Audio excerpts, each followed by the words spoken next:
Hello दोस्तों, नमस्कार। SM के शो में मैं आप सभी लोगों का दिल से बहुत बहुत स्वागत करता हूं। यस दोस्तों, ये आज के दिन का आखिरी वीडियो है। एंड जैसे कि हम सभी लोगों को पता है कि कल वापस मार्केट स्टार्ट होने जा रहा है। जस्ट फॉर्मेलिटी, सैटरडे संडे तो छुट्टी रहती है। सो कल के दिन की अगर बात कर ले, यस, ऐसे कौन से स्पेसिफिकली स्टॉक्स है, शेयर्स है जो ज़्यादा फोकस में रहेंगे। किसी कंपनी के नंबर्स सैटरडे संडे आए थे, उनको भी स्टडी करना है। कल कौन कौन सी कंपनियां अपने नंबर्स के प्रति ज़्यादा रडार के ऊपर रहेगी। कुछ कंपनीज को लेकर तो भाई बहुत कुछ बड़ी बड़ी खबरें आई है, कुछ अच्छी खबरें आई, कुछ बुरी खबरें भी आई। तो इन सभी चीज़ों का इम्पैक्ट कल हम लोग को मार्केट में देखने को मिलने वाला है। तो चलो स्टार्ट करते। सबसे पहले तो फोकस रहेगा कि हमारा बाजार कल कैसा परफॉर्मेंस देगा। ठीक है, मतलब आप सभी लोगों को पता ही है कि जो जंग वाली जो खबर है, इसके पहले का वीडियो आप लोगों ने देख ही लिया होगा। वो तो मिडल ईस्ट में हमेशा सैटरडे संडे चलती रहती है, बट अभी फिलहाल सिचुएशन और ज़्यादा गंभीर होते हुए देखने को मिली है। तो क्या इसका इम्पैक्ट बाजार के ऊपर पड़ेगा? अगर पड़ेगा तो कितना पड़ेगा, ये देखना कल एक इंटरेस्टिंग पॉइंट रहने वाला है।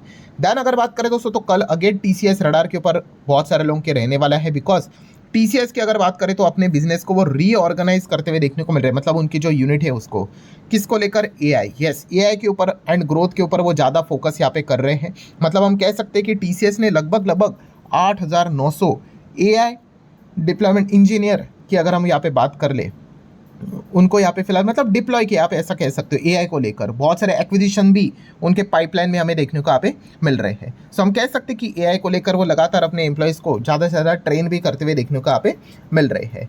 देन अगर बात करें दोस्तों, तो एचडीएफसी बैंक भी कल के दिन काफ़ी लोगों के रडार के ऊपर रहेगा। वही वापस हम कह सकते हैं, जो एक्स चेयरमैन अटानु चक्रवर्ती की बात कर ले तो उनको लेकर वो कंट्रोवर्सी चलती रहती है। अब कुछ डेटा सामने आते हुए देखने को मिल रहा है कि उनके निकलने से पहले लगभग 1.07 करोड़ उनको यहाँ पे किए गए थे एचडीएफसी बैंक के द्वारा। प्लस एचडीएफसी बैंक में भी दोस्तों एआई का असर नज़र यहाँ पे आ रहा है।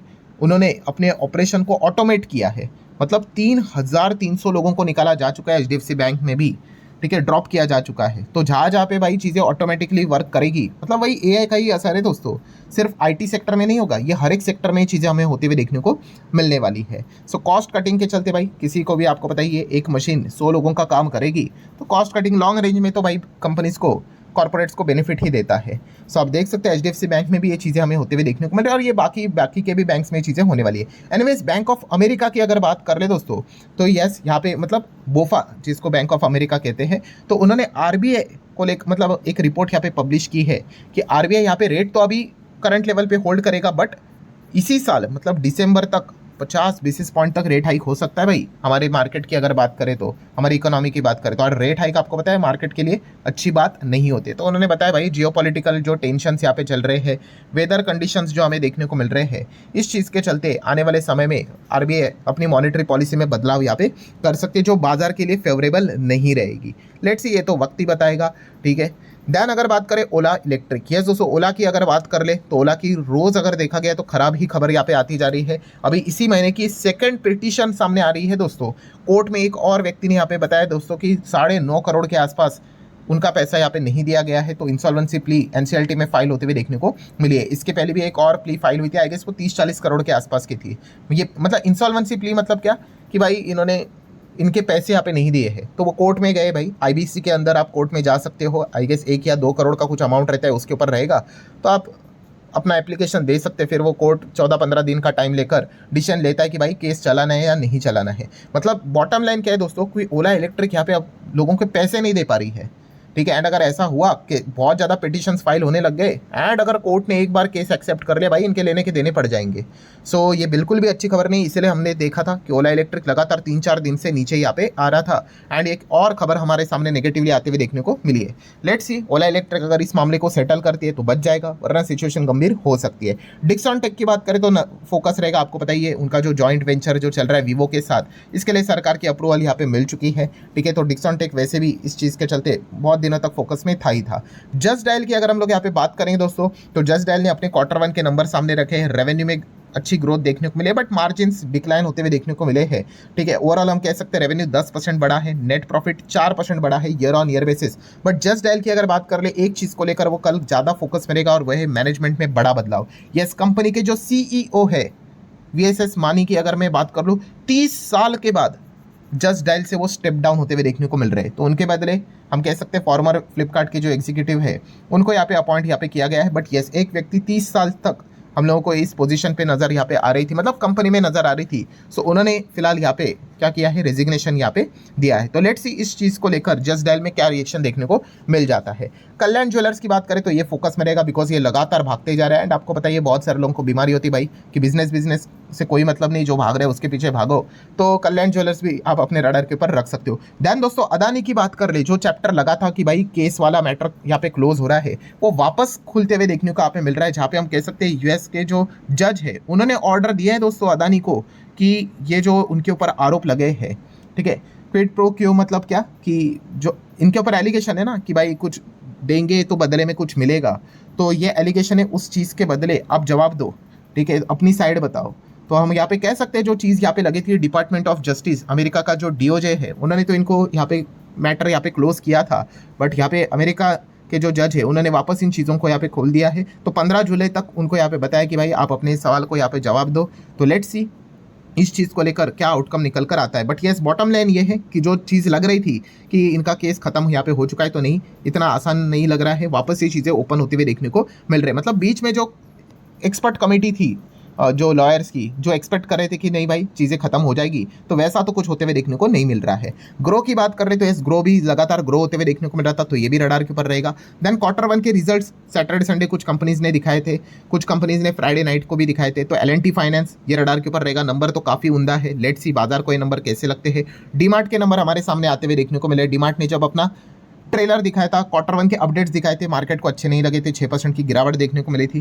तो आप देख सकते हैं रेवेन्यू तो ऑलरेडी हमारे सामने आया था, पैट सामने आना बाकी था, प्रॉफिट आफ्टर टैक्स 11% की जंप है, 860 करोड़ का प्रॉफिट डीमार्ट ने यहाँ पे फिलहाल तो रिपोर्ट यहाँ पे किया है। तो लेट्स सी बाजार का रिएक्शन यहाँ पे क्या रहता है। एल&टी इन्फोटेक माइंडट्री, जो कि हम कह सकते हैं टीसीएस के नंबर के बाद ही रॉकेट यहाँ पे बन के निफ्टी आईटी का लीडर यहाँ पे बना था, तो उसके नंबर भी सैटरडे कल ही हमें देखने को मिले थे, जहाँ पे रेवेन्यू 18% तक बढ़ते हुए देखने को मिला एंड प्रॉफिट 17% जंप करके 1466 करोड़ तक जाते हुए देखने को यहाँ पे मिला है। सो हम यहाँ पे कह सकते हैं लास्ट क्वार्टर में यही पे जो कंपनी का नेट प्रॉफिट था वो 1387.3 करोड़ था। क्वार्टर 4 की बात करें तो ये अब 1466 करोड़ तक जाते हुए देखने को मिला है। तो ऑलरेडी ये स्टॉक फ्राइडे के दिन ज़बरदस्त भागा था, तो कल इस कंपनी के जब एक्चुअल नंबर अब सामने आए हैं उसको लेकर क्या रिएक्शन रहेगा, इसको नोट करना काफ़ी इंटरेस्टिंग पार्ट रहने वाला है। एवेंटल डिफेंस वाली कंपनी, इनके भी नंबर सामने आए, नंबर्स डिसेंट नजर आए हैं। मतलब लास्ट जून क्वार्टर में 51.91 का रेवेन्यू था, जो कि क्वार्टर 4 में 63 था, एंड इस क्वार्टर में बात करें तो 70 को क्रॉस करते हुए देखने को मिला है। तो quarterly as well as yearly jump नजर आ रही है रेवेन्यू में। एंड प्रॉफिटेबिलिटी की बात करें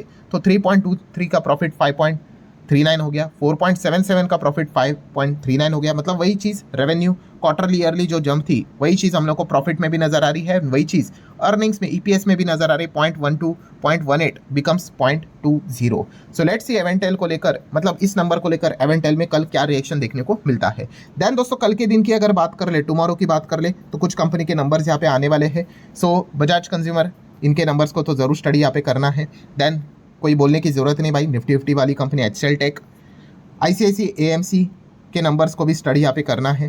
देन उसी के साथ साथ आगे हम यहाँ पे बढ़ेंगे तो और कौन कौन सी कंपनी, आप चाहो तो नोवाको के नंबर्स को स्टडी यहाँ पे कर सकते हो, ठीक है। देन और कोई कंपनी है, ठीक है, अभी इनिशियल स्टेज पे ओके कंपनीज के नंबर्स यहाँ पे आएंगे, तो ये कंपनी अगर आप गो थ्रू करोगे थोड़ा ऊपर से तो चल जाएगा। देन दोस्तों कल के दिन का सबसे बड़ा इंपॉर्टेंट चीज़ वही है कि अभी इतनी बड़ी वापस जंग मिडल ईस्ट में स्टार्ट हो चुकी है, तो ऑयल का रिएक्शन क्या है ये देखना सबसे इंटरेस्टिंग पार्ट रहने वाला है। एंड ऑयल के चलते हम यहाँ पे कह सकते हैं again BPCL, HPCL, Indian oil, इनके लिए अच्छी बात होती है भाई, मिडल ईस्ट में जितना दिक्कत होगा ये ज़्यादा पैसा यहाँ पे छापेंगे। बट वहीं पे दूसरे एंगल से हम यहाँ पे कह सकते हैं रबर वाली कंपनियाँ, टायर वाली कंपनियाँ, पेंट वाली कंपनियाँ, एयरलाइन वाली कंपनियाँ, ठीक है, ये सब दुखी हो जाती है। सीमेंट वाली कंपनियाँ, क्योंकि क्रूड ये उनका एक रॉ मटेरियल कंपोनेंट वाला काम करता है, तो कच्चा माल अगर महंगा होगा तो भाई उनके मार्जिन्स, प्रॉफिट आने वाले समय में चीज़ें यहाँ पे खराब हो जाती है। तो लेट्स सी कल के दिन बाजार का भी रिएक्शन इन चीज़ों को लेकर क्या रहता है। देन दोस्तों एसबीआई म्यूचुअल फंड का आईपीओ आने वाला है, आप सभी लोगों को पता है, इसके ऊपर मैं ऑलरेडी डिटेल में वीडियो बना चुका हूं। एंड आईपीओ आने से पहले ही एक बहुत बड़ा खेल हो चुका है दोस्तों। आईपीओ की जो साइज कितनी थी, लगभग 11,692 करोड़ के आसपास थी। यस, इसको कट करके 9813 करोड़ तक होते हुए देखने को मिल चुकी है। सो हम यहाँ पे कह सकते हैं साइज यहाँ पे कम यहाँ पे हो चुका है, ठीक है। ऑब्वियसली जितना साइज कम होगा उतना थोड़ा सा अलॉटमेंट के चांसेस भी यहाँ पे कम ही यहाँ पे हो जाते हैं, बट फिर भी काफ़ी बड़ा साइज का ये आईपीओ हम लोग को देखने को मिल रहा है। ऊपर से अगर देखा गया तो कंपनी का जो जीएमपी हम लोगों ने देखा था 20% के आसपास, वो घटकर 15 तक आते हुए देखने को यहाँ पे मिल चुका है। ठीक है, तो जो सबसे बड़ी रिस्क तो आपको पता ही है मिडल ईस्ट की जंग के चलते ही है, अब उसकी भी खबर यहाँ पे आई है। तो लेट्स सी इस चीज़ को लेकर एसबीआई म्यूचुअल फंड का जो ये आईपीओ है उसका जीएमपी में और कितना प्लस माइनस हम लोग को होते हुए देखने को मिलेगा, ये देखना इंटरेस्टिंग पार्ट जरूर रहेगा। इंडियन बैंक हम लोगों ने देखा था फ्राइडे के दिन धूमदार, मतलब एकदम धूम धड़ाकेदार कंपनी के नंबर सामने आए थे, तो स्टॉक भी 10-11% भागा था। तो लेट्स सी क्या इसमें प्रॉफिट बुकिंग होती है और तेजी आती है। बैंक ऑफ महाराष्ट्र के नंबर सामने आए थे, तो उसके ऊपर भी हर किसी का ध्यान रहेगा ही रहेगा। देन दोस्तों, one of the most interesting चीज़ आज के दिन आप लोगों ने देखी होगी, आप जरूर इनको जानते ही होंगे यूट्यूब के ऊपर। यस, सौरभ जोशी की अगर मैं यहाँ पे बात कर लूँ, व्लॉगिंग यहाँ पे करते हैं एंड आई गेस ये इंडिया का नंबर 1 चैनल व्लॉगिंग के इसमें इन्हीं का हमें देखने को मिल जाता है। अब दोस्तों बहुत बड़ा बवाल यहाँ पे कटने वाला है E20 को लेकर। क्यों?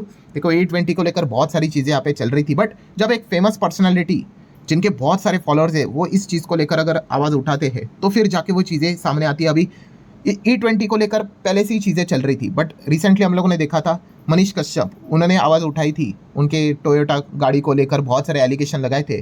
तो वो जाके चीज़ें हमने देखी थी कि नितिन गडकरी जी ने भी उस चीज़ का रिप्लाई यहाँ पे दिया था। देन जो तमाम ऑटो इंडस्ट्री वाली कंपनियां हैं उन्होंने भी इन चीज़ों को लेकर क्लैरिफिकेशन दिया। अब आप अंदाज़ा लगा सकते हो दोस्तों कि सौरभ जोशी जिनकी इतनी ज़बरदस्त फॉलोइंग है, उन्होंने यहाँ पे अपना E20 को लेकर पॉइंट सामने रखा है कि उनकी गाड़ी का माइलेज 17 से 5 हो चुका है दोस्तों। यस, उनकी जो एथेनॉल ब्लेंडेड पेट्रोल वाली जो मर्सिडीज़ है, ठीक है, उसका माइलेज ज़बरदस्त नीचे यहाँ पे होते ही जा रहा है। सो E20 को लेकर दोस्तों अब यहाँ पे इंटरनेट पे और बड़ी बहस चढ़ती हुई देखने को मिल चुकी है। मतलब बॉटम लाइन क्या है दोस्तों कि यस, E20 से रिलेटेड जो एक फ्यूचर ओरिएंटेड बिजनेस नज़र आ रहा था, ठीक है, अगर यहाँ पे सरकार ने इस चीज़ को लेकर अगर अपने कदम पीछे हटा लिए तो फिर खास करके शुगर इंडस्ट्री वाले जो स्टॉक्स है, डिस्टिलरी वाले जो स्टॉक्स है, ठीक है, उनके ऊपर नेगेटिव इंपैक्ट देखने को मिल सकता है। अभी तक तो सरकार ने कोई नेगेटिव एक्शन नहीं लिया है, ठीक है, बट फिर भी अगर ऐसा हुआ तो फिर हम कह सकते हैं कि E20 से रिलेटेड जो काम करने वाली कंपनियां हैं उनको बहुत बड़ा झटका लग सकता है। अब वो लगेगा नहीं लगेगा वो डिपेंड करता है। वैसे आपको क्या लगता है, सरकार क्या इस अभी चीज़ के बाद क्या कोई एक्शन लेगी? आप जरूर अपनी राय कमेंट सेक्शन में रख सकते हो। सो ठीक है दोस्तों, आशा करता हूँ वीडियो हेल्पफुल लगा होगा। चाहो तो लाइक एंड शेयर भी कर सकते हो। आप डायरेक्टली मिलेंगे कल, तब तक के लिए बाय बाय।